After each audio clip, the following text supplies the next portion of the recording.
വെഞ്ഞാറമൂടിലെ ഒരു ബന്ധുവിന്റെ പ്രതികരണം ഇപ്പോൾ വരുന്നുണ്ട്.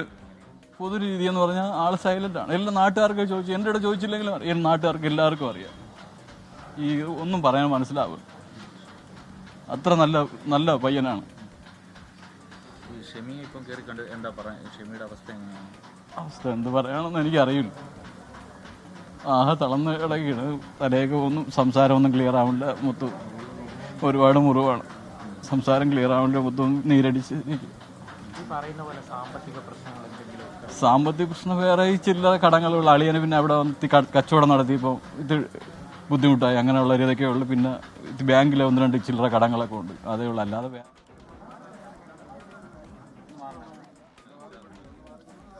ലത്തീഫിന്റെ മൃതദേഹം പുറത്തെത്തിക്കുന്ന ദൃശ്യങ്ങളാണ് പ്രേക്ഷകർ ഇപ്പോൾ കാണുന്നത്. ഇൻക്വസ്റ്റ് നടപടികൾ കഴിഞ്ഞു. ഇപ്പോൾ അല്പസമയത്തിനകം ഈ 2 പേരാണ് അവിടെ ഈ ചുള്ളാളത്ത് കൊല്ലപ്പെട്ടത്. ലത്തീഫും അദ്ദേഹത്തിൻ്റെ ഭാര്യ ഷാഹിദയും ചുറ്റിക്കടിച്ചാണ് ഇവർ 2 പേരും കൊല്ലപ്പെടുത്തിയത്. അജീഷ് ജയകുമാർ ചേരുന്നു ലേറ്റസ്റ്റ് വിവരങ്ങളുമായി. അജീഷ്, പറയൂ വിശദാംശങ്ങൾ. ഓടിയുണ്ടോ പോസ്റ്റ്മോർട്ടത്തിനായി തിരുവനന്തപുരം മെഡിക്കൽ കോളേജിലേക്ക് മാറ്റുകയാണ്. ഒരാളുടെ മൃതദേഹം പുറത്തെത്തിച്ച് ആംബുലൻസിനുള്ളിലേക്ക് കയറ്റി കഴിഞ്ഞു. രാവിലെ 7 മണിക്ക് ശേഷമാണ് പോലീസ് ഇൻക്വസ്റ്റ് നടപടികൾ തുടങ്ങിയത്. പോലീസും ആറ്റിങ്ങൽ ഡിവൈഎസ്പി, നെടുമങ്ങാട് ഡിവൈഎസ്പി, അതേപോലെ തന്നെ വെഞ്ഞാറമൂട് പോലീസ്, കിളിമാനൂർ പോലീസ് എന്നീ ഉദ്യോഗസ്ഥർ നേതൃത്വത്തിലായിരുന്നു ഈ പരിശോധന നടത്തിയത്. കൂടാതെ വിരലടയാള വിദഗ്ധരും ഡോഗ് സ്ക്വാഡും അടക്കം രാവിലെ ഇവിടെ പരിശോധന നടത്തിയിരുന്നു. വെഞ്ഞാറമൂട് ചുള്ളാളം, ഈ പേരുമല എന്ന സ്ഥലത്ത് നിന്ന് ഏതാണ്ട് 8 കിലോമീറ്റർ മാറിയാണ് ഈ ചുള്ളാളം എന്ന് പറയുന്ന ഈ സ്ഥലം ഉള്ളത്. ഇവിടെ ഒരു ഗ്രാമപ്രദേശമാണ്. ഈ പ്രദേശത്താണ് ഈ ലത്തീഫ് ഭാര്യ സാജിദ ബീഗം. ലത്തീഫിന് 63 വയസ്സുണ്ട്, സാജിദയ്ക്ക് 53 വയസ്സാണ്. ലത്തീഫ് ദീർഘകാലം CRPF-ൽ ജോലി ചെയ്യുകയായിരുന്നു. അദ്ദേഹം റിട്ടയർമെന്റിന് ശേഷം വിശ്രമ ജീവിതത്തിലായിരുന്നു. ഇവിടെ 2 പേരും മാത്രമാണ് താമസിക്കുന്നത്. 2 മക്കൾ ഉണ്ടായിരുന്നത് പെൺകുട്ടികളായിരുന്നു. ഇവരുടെ വിവാഹം കഴിച്ച ശേഷം ഇവർ 2 പേരും മാത്രമായിരുന്നു ഈ വീട്ടിലുണ്ടായിരുന്നത്.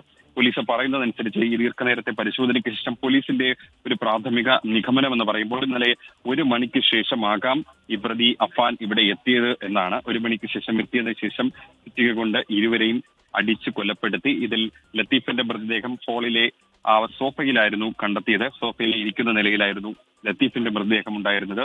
സാജിദയുടെ മൃതദേഹം അടുക്കളയ്ക്കും ഹാളിനും ഇടയിലെ ഭാഗത്ത് അതിന്റെ കതകിന് നടുക്കായിട്ടായിരുന്നു നിലത്ത് കിടക്കുന്ന രീതിയിലായിരുന്നു മൃതദേഹം ഉണ്ടായിരുന്നത്. ഇരുവരുടെയും ശരീരത്തിൽ മൽപ്പിടുത്തം നടന്നതിന്റെ ലക്ഷണങ്ങൾ ഉണ്ടെന്നും പോലീസ് പറയുന്നുണ്ട്. കൂടാതെ അവിടെ ഒരു മോഷണ ശ്രമവും നടന്നിട്ടുണ്ട്. പ്രതി പണമോ മോഷ്ടിക്കാൻ ശ്രമിച്ചു എന്നാണ് നമുക്കിതിൽ നിന്ന് മനസ്സിലാക്കാൻ സാധിക്കുന്നത്. മാത്രമല്ല പോലീസ് ഈ വീടിന്റെ പരിസരവും മൊത്തവും ചുറ്റി നടന്ന് പരിശോധിച്ചിരുന്നു. കാരണം മറ്റെന്തെങ്കിലും ഇയാൾ ഒറ്റയ്ക്കാണോ വന്നതടക്കമുള്ള കാര്യങ്ങൾ അതിലൊന്ന് വ്യക്തത വരുത്താൻ കൂടി വേണ്ടിയിട്ടാണ് ഈ ചുറ്റുപാടും പോലീസ് വിശദമായി പരിശോധിച്ചത്. പക്ഷേ ഈ അടുത്തുള്ള വീടുകളിൽ നിന്നും തൊട്ടടുത്തടുത്ത വീടുകൾ ഉണ്ടെങ്കിൽ പോലും ആ വീടുകളിൽ നിന്നും CCTV-കളും ഒന്നും ഉണ്ടായിരുന്നില്ല. അതുകൊണ്ട് എത്ര മണിക്കാണ് എക്സാക്ട്ലി പ്രതി ഇവിടെ എത്തിയത് എന്നുള്ളതിന്റെ ഒരു പൂർണ്ണത ഒരു വ്യക്തത പോലീസിന് വരുത്താൻ സാധിച്ചില്ല. പക്ഷെ 1 മണിക്ക് ശേഷമാകാം, അതായത് നമ്മൾ നേരത്തെ പറഞ്ഞ CCTV ദൃശ്യങ്ങളുടെയൊക്കെ ഒരു കണക്കെടുത്ത് വെച്ച് നോക്കിയാണ് മനസ്സിലായത് ഈ 1 മണിക്ക് ശേഷമാകാം പ്രതി ഇവിടെ എത്തിയത് എന്നുള്ളത്.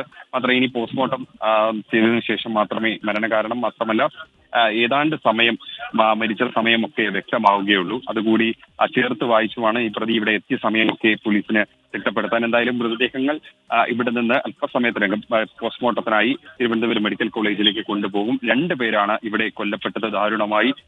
അബ്ദുൽ ലത്തീഫ് 63 വയസ്സും സാജിദ ബീഗം അദ്ദേഹത്തിന്റെ ഭാര്യ 53 വയസ്സ്. ഇവർ ഏറെക്കാലമായി ഇവിടെയാണ് താമസിക്കുന്നത്. ഇവരുടെ സ്വന്തം നാട് ഈ കല്ലറ പാങ്ങോടാണ്. ഈ ലത്തീഫിന്റെ ഉമ്മ താമസിക്കുന്ന, സെലീന ബീവി താമസിക്കുന്ന അവിടെയായിരുന്നു ഇവരുടെ സ്വന്തം നാട്. പിന്നീട് വിവാഹത്തിന് ശേഷം ഇവിടെ വീട് വെച്ച് താമസിക്കുകയായിരുന്നു വർഷങ്ങൾക്ക് മുമ്പ്. ഇടയ്ക്കിടയ്ക്ക് ഉമ്മയെ കാണാനൊക്കെ പോകുമായിരുന്നു. ഉമ്മയുടെ ഏറ്റവും പ്രിയപ്പെട്ട മകൻ കൂടിയായിരുന്നു ലത്തീഫ്. 11 മക്കളുണ്ടായിരുന്നു. അതിൽ ഒരാളായിരുന്നു ലത്തീഫ്. അദ്ദേഹത്തിന്റെ സഹോദരനാണ് ഈ അഫാന്റെ പിതാവ്. അദ്ദേഹം ഗൾഫിലാണ് ദീർഘകാലമായി. എന്തായാലും ഈ സാമ്പത്തിക ഇടപാടാണോ ഈ കൊലപാതകത്തിലേക്ക് നയിച്ചത് എന്നതടക്കമുള്ള കാര്യങ്ങൾ കൂടി ഉറപ്പുവരുത്താൻ കൂടി വേണ്ടിയിട്ടാണ് പോലീസ് ഇവിടെ വിശദമായി പരിശോധന നടത്തിയത്. പോലീസിന്റെ പരിശോധനയിലുള്ള ഒരു പ്രാഥമിക നിഗമനം 1 മണിക്ക് ശേഷം ഇവിടെ പ്രതി എത്തി, കൊലപാതകം നടത്തി, ഇവിടെ മോഷണ ശ്രമം നടന്നിട്ടുണ്ട്, പണമോ സ്വർണമോ മറ്റോ എടുക്കാനുള്ള ശ്രമം നടന്നിട്ടുണ്ട്. ഈ സാജിദയുടെ ശരീരത്തിലും ആഭരണങ്ങൾ ഉണ്ടായിട്ടുണ്ട്.